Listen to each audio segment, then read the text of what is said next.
तर पोट्टे तुम्ही कालच्या व्हिडिओत पाहिलं का आपण आलो शेगावले, तर आजच्या व्हिडिओत तुम्हाला दाखवत चालला हे गर्दी कायची आणि एवढे लोक चालले कुठं. चला पोट्टे व्हिडिओ शेवटपर्यंत पहा. तर नमस्कार पोट्टे, मी संकेत डेमरे एका नवीन व्हिडिओमध्ये तुमचं सहर्ष स्वागत करतो. तर तारीख होती 31 जुलै आणि दिवस होता गुरुवारचा, म्हणजे आपल्या नागपंचमीच्या दुसऱ्या दिवशीचा. तर विषय असा होता का आपण आलो होतो खामगावले याचं कारण असं का श्री संत गजानन महाराजची जी पालखी असते पंढरपूरहून रिटर्न येणारी ते आपल्या खामगावात आली होती. तर इथून ते शेगाव जाणार होती, त्यासाठी आपण पायदळवारीत सहभाग घेणार होतो. तर आपल्या गावचे जे 15-20 जण होते हे सगळे आपण त्याचसाठी आलो होतो शेगावले. कालच्या वेळेत तुम्ही जे पाहिलं आपण शेगाव कशासाठी आलो होतो, तर आपण ह्याच कारण शेगाव आलो होतो. तसं तर आम्ही काल रात्रीच खामगाव आलो होतो. त्याच्या मागचं कारण असं का जे शेगाववरून खामगाव रस्ता येतो तो रात्री 12च्या नंतर पूर्ण बंद करून दिला जाते. ह्याच कारणानं की आपण तिथून पायदळवारी जाणार असते. त्याच्यामुळे तर खामगावात आल्यावर रात्रभर आपण विवेकदाच्या घरी मुक्काम केला. सकाळी तयारी वगैरे केली आणि आम्ही डायरेक्ट वारीत आलो. इकडं पाहतो ती एवढी गर्दी का हदच्या बाहेर, विचारायचं काम नव्हतं. कारण फक्त पालखीचा पाया लागासाठी एवढी गर्दी होती का विचारायचं काम नाही रे भाऊ. गर्दीचा अंदाज तुम्ही याच्यावरून लावू शकता की ज्या पालखीपासून मी फक्त 20 ते 30 फुटाच्या अंतरावर होतो त्या पालखीपर्यंत जायला मला कमीत कमी अर्धा घंटा लागला. तिथे जायपर्यंत बी मी जाऊ मागे येऊ पुढं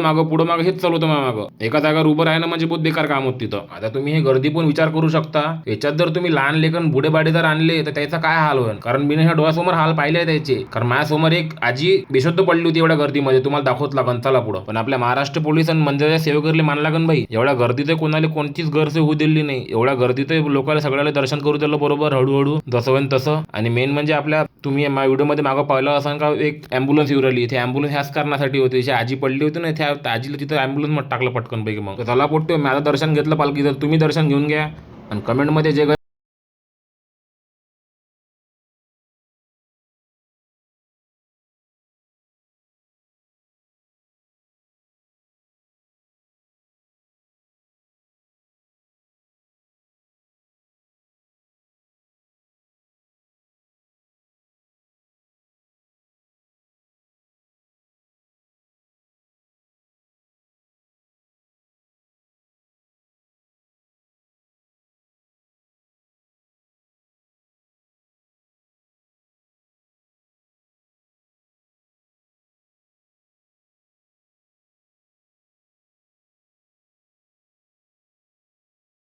एका व्हिडिओमध्ये पूर्ण दाखवणं काही पॉसिबल आहे नाही. तर भेटू पुढच्या व्हिडिओमध्ये. तोपर्यंत फॉलो करून घ्या. तर बाल्या वाजव रे गाणं एखादं बढियापैकी.